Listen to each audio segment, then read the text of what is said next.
This week, and so are sports, and that means with temperatures still high, schools are taking extra precautions. News 19's Victoria Samuel shows us what schools in the Midlands are doing to combat the heat in high school athletics. As the school year returns, many high school athletic departments are getting back into the swing of it.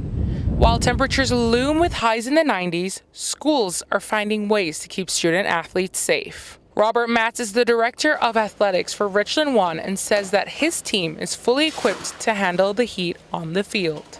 All of our coaches are CPR AED trained.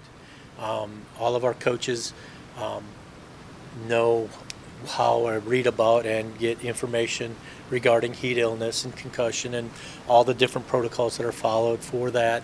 Plus we, as a district have contracted trainers that work for us from Prisma Health. And so we feel like, we try to be as prepared as we possibly can, if not over-prepared. Like many schools in the Midlands, Swansea High School is taking steps to make sure their athletes are ready to hit the field. The school's athletic trainer Molly Ryan says the process of adding gear slowly allows athletes to adjust to the heat. First 2 days they're in just helmets, and then days 3 and 4 they're in shoulder pads, helmets, and shorts, and then days 5, 6, and so on they're allowed to be in full pads unless the wet bulb says otherwise.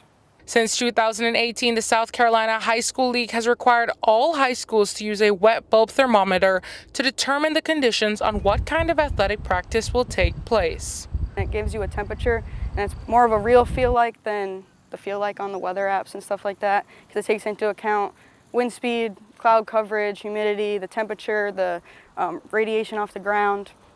And then there's a chart that we go back and look at, and it tells us pretty much exactly what they're allowed to do. The concerns are always just what are we doing, what are our procedures, how do we know our kids are safe, and of course this is education and kids are our #1 priority.